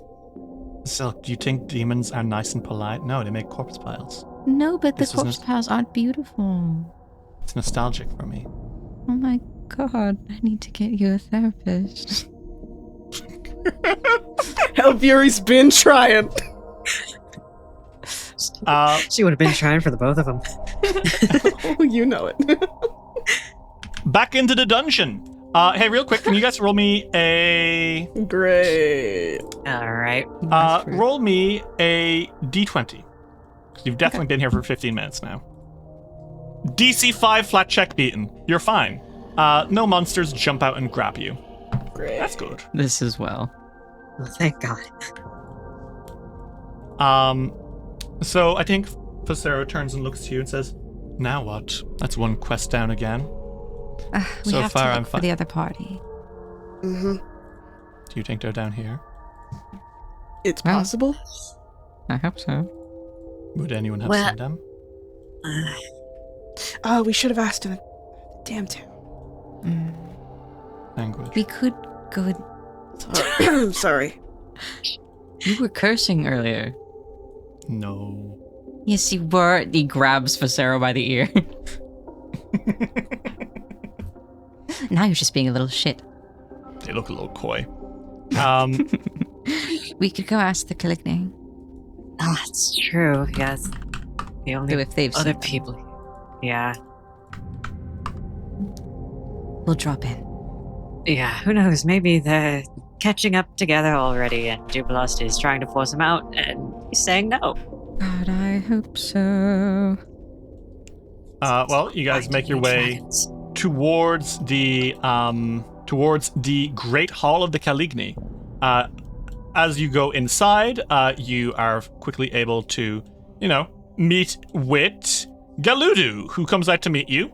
The Caligny Elder, she approaches and says, My. Hello. We've been having a busy few days. Hello, Fogfen Few +1. How may I help? It's good to see you again, Galudu. We were wondering, has another party of surface dwellers been around that you've seen? You're referring, of course, to the Dungeon Delvers, yes? Yes, I am. So you've seen them? Yes. We had a very teary reuniting between Dr. Slumberstone and his dipshit brother-in-law. Jubilost cried? No. I was exaggerating. Jubilost yelled at him, tried to kidnap him, ordered his paladin to arrest him. Of course he did. Etc., etc. Ultimately, that very lovely witch who travels with them suggested that they help us as well.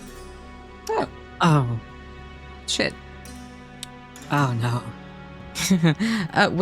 So they're out there helping right now, or where are they? Yes. They have taken some of Dr. Slumberstone's notes and are trying to find what it is that's been hunting the Caligny and stopping us from making our way back below.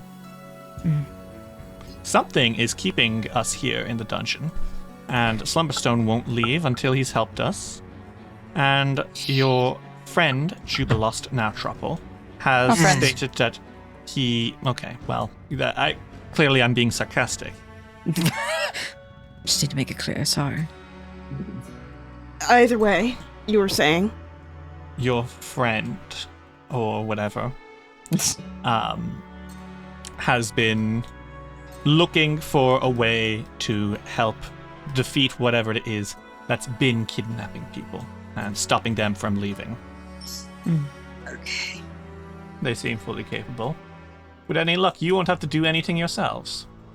But just in case, do they go in a certain direction?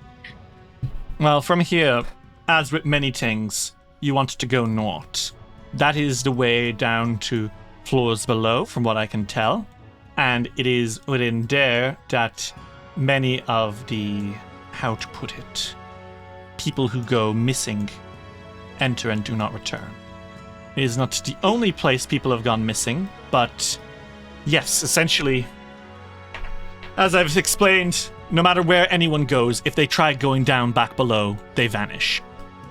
Right now, Jublos has gone north, and that's where they're exploring. All right. And a head pokes out the door. Did somebody say Jubilo? Oh! Oh! And Hello, Dr. Slumberstone comes out, Hello. gives you a pat on the hip, Silk, says, "Lovely to see you, my boy! Phosero!" Hey, man, what's What? up? You know him too, Fossey? We've worked together. It has been some time, my friend! How many adventures have you worked with? How have you worked with so many fucking people? I'm sorry. I just keep ending up in the worst place at the worst time. Oh, I wouldn't say that, Phosero. You were magnificent with your friends, with that demon toad. Yes, I remember the demon toad. The demon toad? Technically, it's a Magobo. It's different. Not a demon. God. Yes, but it had a cult that treated it as one. Yes. Cold? Silk, my job was fighting cults. That's what Crusaders do. They fight demons and cultists. Every time you tell me about something you've done, I just get so scared that you could have not come back to your big brother. Only once did I ever truly fear for my life. And they turn and they look solemnly into the mid-distance. Don't think about it, Fossey. That night in Underin. Oh boy. That'll never heal. I'm gonna kill myself. God, I'm curious, but I don't want to pry. You will not pry. Okay. Anyway, I see Jubilos has yet to return with his little band of merry men. I think he'd kill you if he heard you say that. Oh, please. Jubilos loves me, dear man. No, that's terrible, though, by my estimates. And he produces a pocket watch, because of course he does. Ooh, it's been a few days, then. Hopefully they're just camping. A few days? Yes. Since you... You're freaking me out. Wait, hang on. Auric turns to Fury and Silk. How long have the townspeople not seen them? Because I've heard them talk about them, but how long have they not been around? How long has it been, Derry? Because I feel like a week now. It's been like I talked to Van Wuren about it, and he hadn't seen him in about a week. Well, to be fair, Jubilos always did love his camping. I wouldn't be surprised to hear that they're out in the riddling caves above. You know, there are quite a winding set of caverns from here. Do you know, apparently there are reports of naked mole rats the size of elephants. That's awesome. Isn't it just? Fiore looks delighted. I hope we see one. I hope so too, in a friendly sense. I hope you don't. That's scary. You just can't. You just don't appreciate a naked mole rat. I don't appreciate any rat. Oh, but they're so cute. They're dirty. No, I mean, like, Yes. No, yeah, they're very much so Disease. not. Oh, Silk, behave. What do you mean behave? I agree, Silk. Not all animals are diseased. Not all animals are diseased, but that's like the plague animal. well, actually, it's the fleas on them. It's the flea. Okay, yes, This it's the is true. fleas on them, but it was still them who had the fleas on them. Do you blame someone who has been bitten by a vampire for being bitten? That's a completely different situation and I very disagree. uncouth to make. I disagree entirely. Fuck you. Anyways. Language. All right. Deserved. Phosero nods in agreement. Well, worrying, but we'll go looking. Oh, and just so you know, your friend, the machine. Oh, Wanda. Wanda? Wanda? It returned recently. It's been walking around and, not seeming too well. Went up to some caverns to the north as well. More to the north east rather than north. I see. What do you mean not doing well? Oh, skittering, you know. That's not a good thing to do. Oh no, it's probably not, but... Well, I don't know the inner workings of machines. The dragon's been active. There was a ghost cave worm, by the way. Something killed all the giants to the south. Terrible business. That was us. Oh. Did they deserve it? Yes. Quite. Good. I've made some friends with giants before. They're terribly lovely people, some of them. But if these ones are a rotten bunch, well... Naughty little things. Oh, well, little. Not little. Well, with that, I suggest you all have some fun out in the dungeon. Please, if you see Jubilost, let him know to come home soon. And it's wonderful to have had a chat again. And Galuda says, anything else we can help you with? Is there anything else we need? I don't believe so. I think that might be everything. Well, I wish you the best on your adventures. Yes, take care. If you Thank need you, love. anything and we pass by, always feel free to ask. Okay. Well, there you go. Little updates on all your quests. Wanda is back and has gone to the northwest. Jubilost and the others are in the tangling, complicated caves to the north. Again, Ravrex is about, and if Ravrex is not slain soon, there may be another attack on Ildaris between it and a ghost cave worm. And the Vile Lens is out there somewhere too. You guys continue moving north. You pass by the colossal central pillar that you know is the same pillar that leads all the way to the lighthouse of the Gauntlet itself. Yeah. You make your way along the banks of that green water, looking out into the sickly landscape beyond. Islands with glowing crystals litter the area. You don't know how bad I want to skip stones on that water. What's stopping you?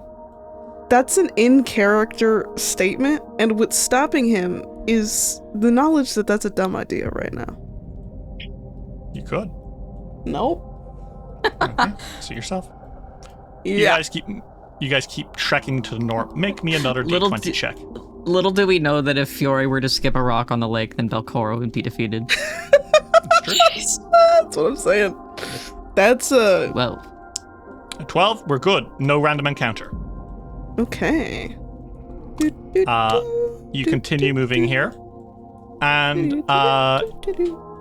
you are starting to come up to a branch in the paths, as there is a cavern that leads to the north, and then you see it. What is it? Explain the cavern quickly. to the east has a giant carving in the wall. A pair of eyes, a thick nose, a beard, and furrowed brows, and a mouth that opens into a pair of double doors. oh. It is remarkably similar to Wanda's face. Wanda's abode. Should we stop and check or keep looking for Jubilost? Do I hear any screams from gnomes? Keep an ear out. Yeah, always up. I mean, if you'd like to, Ulrich, you can listen. Yeah, just in case. Do you go up to the door, do you press an ear and be like, what's going on inside? Yeah, he gets close. Okay. Make me a perception check. It will be a slightly higher DC since you're not up to the door. Okay, well, I fail this one. Oh shit, that's a nat 20. Ulrich, as you come Bunny up to sonar. that door, you hear playing from inside violin music. What's up? Violins? What? I feel like we may want to check this out. Yeah, She's I'm not cultured? kidding. Just violin music. What? I don't mind opening the door. Open the door. Why not? Let's be bad.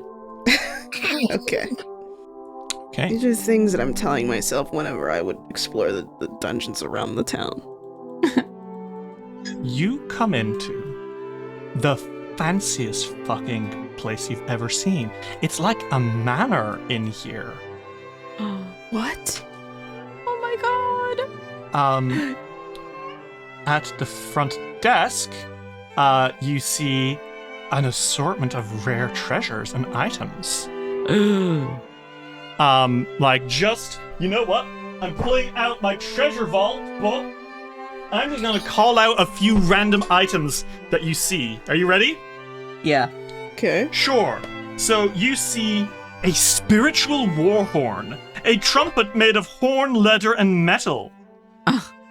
You see a dread helm, a faceplate with a fierce visage that magnifies the effects of fear. Cleverly concealed within is a reservoir that can hold a dread ampoule. And then you can use it to spray out fear-inducing mist. There is a beguiling crown, an amulet of the third eye, artificer's spectacles, and even as you walk past, there are item cases with many, many similar. There are statues here of dwarves, magnificent-looking dwarves indeed. And, oh my god, there are Wandas. What? Plural? Plural. They are not moving. They are seemingly deactivated and seemingly very dusty. As you walk over the tile floor, you see a case with, like, the skull of a dragon inside. Isn't that just the damnedest thing? This place, it's incredible. I don't know what I was expecting. Not this. And then you hear a clink, clink, clink, clink, clink. And who is that coming around the corner? Is it Wanda? Wanda, the wandering machine, comes around the corner. Its headlights kind of turning on you from its eyes as it walks along on spider-like legs. And it sees you, and those headlights almost seem to grow wider. And it clink up to you, and it says, "Valued customers, what are you doing here?" Wanda, you didn't tell me you lived in such a luxurious abode. I do not. What do you mean? You're here right now. You need to run. Run. What? Run. You cannot stay here. What do you mean? What? The darkness awaits. You are in the maw of the rat. What? Are you okay? Do you need help? And the doors slam shut behind you. And you hear some scuffling. And coming around the sides of this big, like into the room from both sides, you see some people. What? A pair of dwarves. Although they don't look well, to be frank. Oh no. They have gray skin and white hair. Although they had very poor hygiene by the looks of it. Like their clothes have not been washed in months, if not years. You know that these are not regular dwarves. You can see that they are Hringar. Darklands dwarves. See. And as they kind of walk, they almost walk like they have a hunch. They limp around, and their lips twitch a bit, making their mustaches kind of wiggle curiously, almost like whiskers, Oh. And one says, "Oh, you're not from around here. Are you here to do some shopping?" Just looking. Oh. We just came across here. Oh, but the Vault Master would certainly love to see you. It has been so long since surface men have come down here. Who's the Vault Master? And Like as grimacing. you stand there, you hear "It is I." Nosferatu? Standing atop a flight of stairs is a figure that is both simultaneously stocky and slender. This figure is a dwarf, Hringar, You can tell, just like these guys, he has gray skin, although there's something strange about him. Mm-hmm.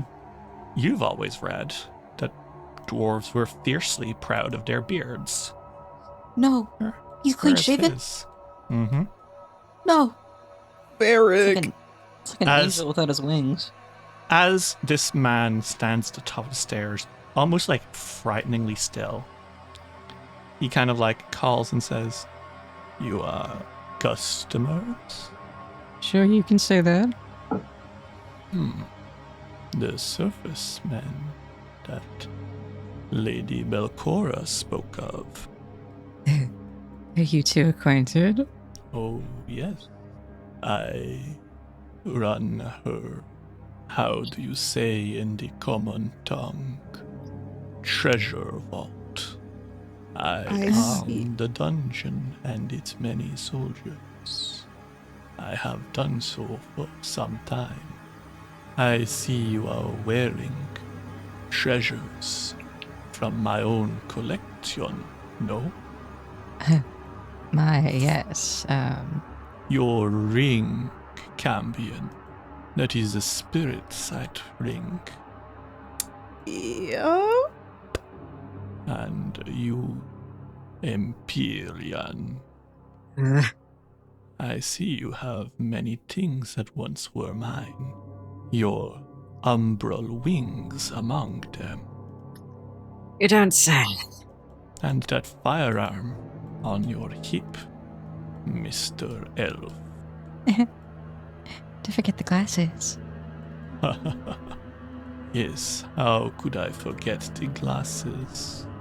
Allow me to introduce myself. My name is Decimus Drescu.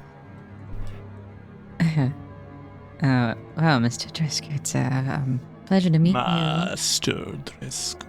you. Master Drescu. How could I? It's been quite a pleasure to meet you. We do have important affairs to take care of. And since we are former patrons of Few, I suppose you have no problem with us leaving out the door that just closed behind us, right? The two Haringar kind of like... Don't do that. You must excuse my assistants. They are most impolite. You do not want to end up in caskets like the other one, no? And they take a step back away from Wanda. Silk looks at fucking Wanda. The other two Wandas that are dusty are fucking caskets? Hello? Oh my god. That's what the fucking monetary shit is for? To free it? Why don't you ask him? Okay. Silk looks at Wanda and then back at the master. Drescu. And is like looks back at Master Drescu and is like, one of them isn't there. Oh, yes. I brought these 3 debtors of mine to the dungeon to repay what is owed. And, well, Wanda here annoyed me one day. It was punished, of course. But I am not cruel. It is reversible. For a fee? Oh, I am hardly going to hand this over when it is so valuable. And he takes out a golden key. Yes, very expensive. To the tune of 10,000 gold pieces, if I remember right. I see. And so far, Wanda, the wandering machine, has 6,000 gold pieces, many of which is yours, if I understand right. Yes. I must thank you for all the business you have brought. This gold is added now to the vaults. We use it to buy in more weapons and treasures for Lady Belcora. In no time at all, we will be able to hire very powerful monsters and mercenaries to come serve this place. I must say, I don't think I'm a very big fan of your business model. It is always the poors who hate it the most. You think I'm poor? I can smell your pockets. You may think you are rich, but you most certainly are not. A measly 10 platinum and 670 gold. This is nothing. Your wealth as a whole is 6,071 gold. Barely more than the machine. I wasn't aware your nose reached all the way to Absalom's coffers. But you are not in Absalom, and you shall not return. Did you know that in ancient times, there were those among the Heringar who believed that a mummified elf's ear served as a mighty talisman? And some cultures seek cambion horns as medicine. And I don't think I need to explain the cultural views of a lucky rabbit's foot. You're going to give us that key. Can you afford it? 10,000 gold? We don't need to. Alas, I reserve the right not to do business with certain undesirables. And I will say, by the way, Dresku has, not moved once. He has not emoted. He has not, waved a hand. Ew. He's just been standing there at the top of the stairs, a silhouette in the darkness with white pinprick eyes. Silk, I think, kind of walks around Wanda with, a hand that he drags around the back of it. And he is looking up at Jessica. Now, I don't think you're understanding what I'm putting down. If you're going to keep us here and put on this little dance, flaunting what you think is wealth, we're not going to just stand here and let you do so. We're certainly not going to be patrons of yours any longer. Now, you can hand over the key and free your poor little prisoner, or I could kill you.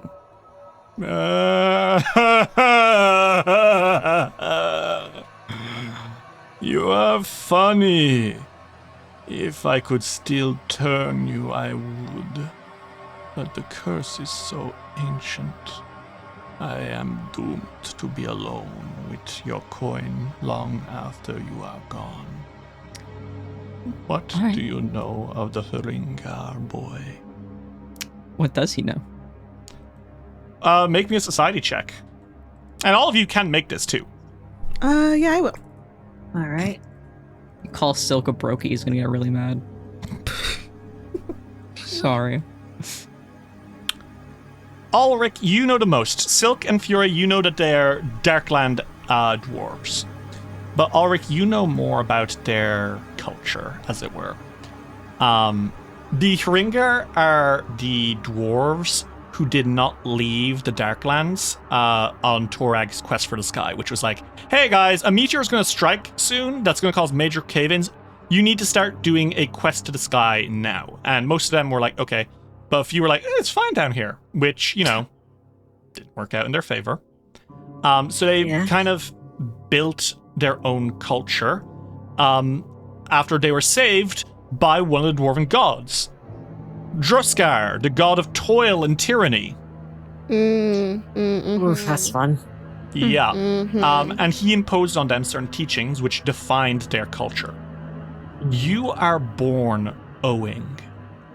From the second you enter this world, as the midwife clutches your newborn form in your hands, you owe her money.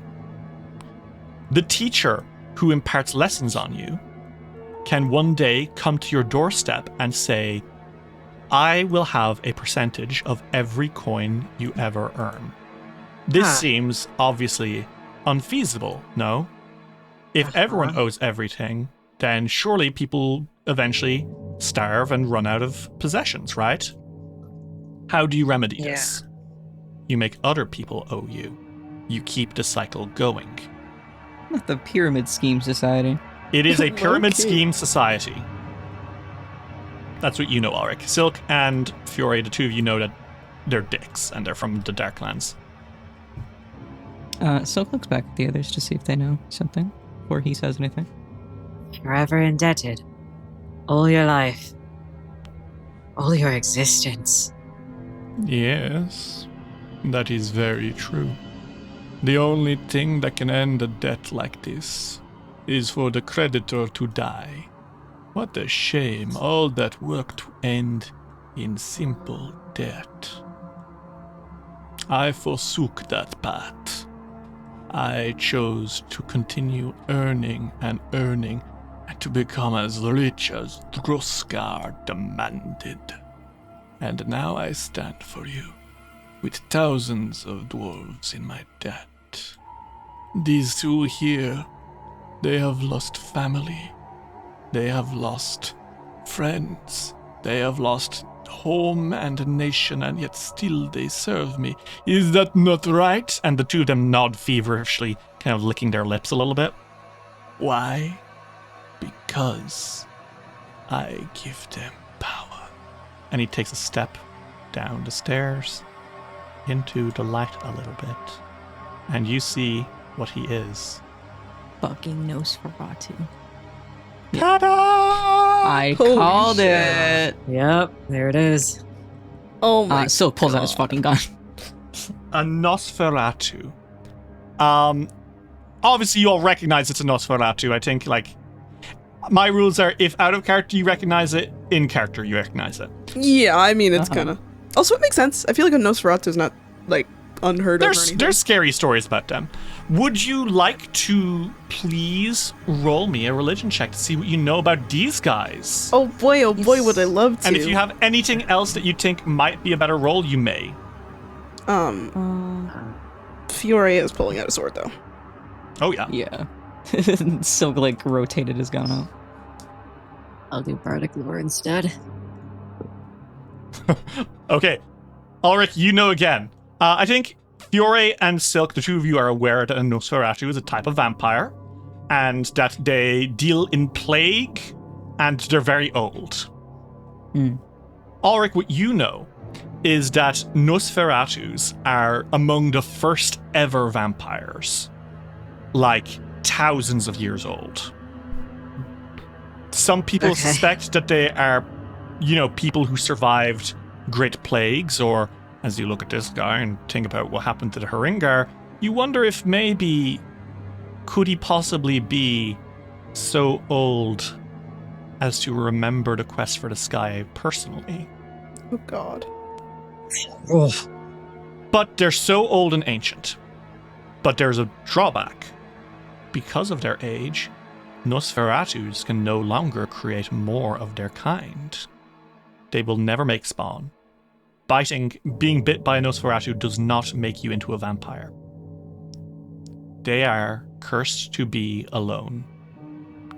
And yet they still lurk among the living, manipulating the hearts and minds of their prey to either serve them beyond the limits of natural life or become sustenance for the Nosferatu like so many others before. And you look at these people, the debtors, who this is the closest thing that these guys have to friends. It's the people that they have forced into being around them through coin.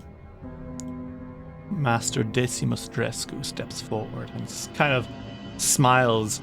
It will bring great pleasure to Lady Belcora to know that you stumbled into my home. And Wanda, I suggest you step back. Perhaps if you sell what these men are carrying, you will earn enough to get your freedom and serve me personally once more. And Wanda backs up a little bit, looking at you guys. Oof. There's pity in Silk's expression. She kind of stands there, unsure of what to do. Killing you would get it freedom. And yet, do any of you say anything to it, maybe? Yeah. Silk is looking at Wanda, and then he does look past it at Triscus, and then back at it and says, We will be killing him, and we will be taking that key. Do think about if you'd like to use it or not, Wanda. We'll take care of it. You'll stay safe with us. I can promise you that. And Phosero says, "It's just a vampire, bro." It is just a vampire. Damn. And Wanda chugs a little bit, or turning back to the Nosferatu malefactor and saying, "Your sale has been declined." And I think with a snarl, Decimus Drescu surges forth, teeth bared. The Nosferatu trolls, those two Haringar, pull their knives, getting ready to slash at you. And Wanda, the wandering machine, stands side by side with you, ready to help you fight back against the undead menace that's been supplying this dungeon with treasure for the last 500 years.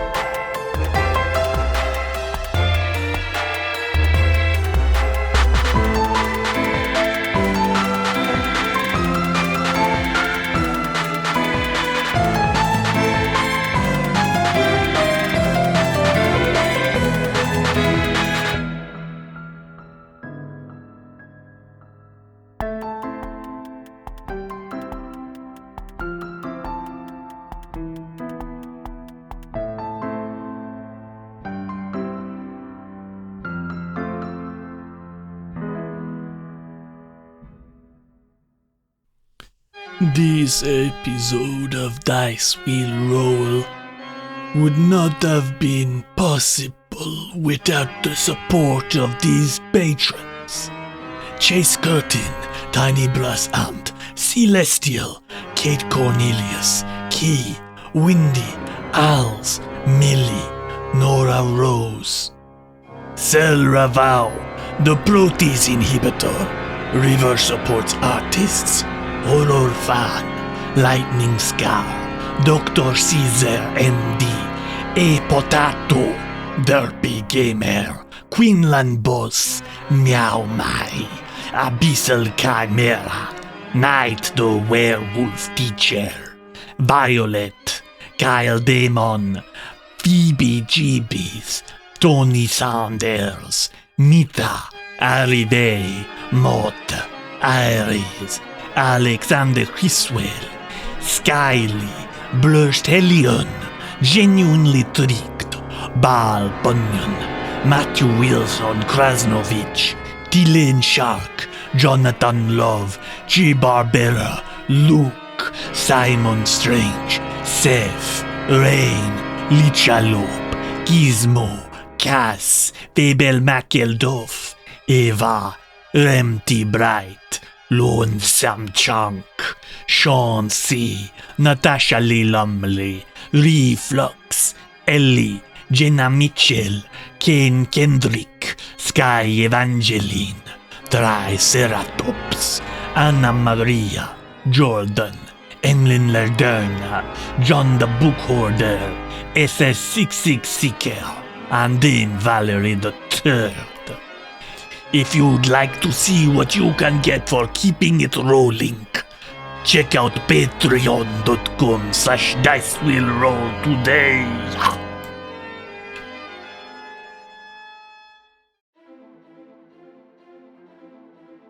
Every hero strikes out on their adventure for a different reason. To prove myself worthy of my mother's praise. To write my own story and discover who I really am. To prove to my family that I am more than they believe me to be. To revive the god that has chosen me. But when the fragile balance of the world is in jeopardy, and sinister forces move in the darkness, heroes will be tested, pushed to their limits and beyond. And it will be left to them to determine if they are up to the task. There is a darkness rising. Will they be able to overcome the challenges and meet this evil head on? For my god. For my story. For my freedom. For the world. To restore the balance. Modified Role Season 2, The Chronicles of Erin, a D&D 5e actual play podcast. New season, new characters, new story. Find us on all the usual podcasting apps or at modifiedrole.com.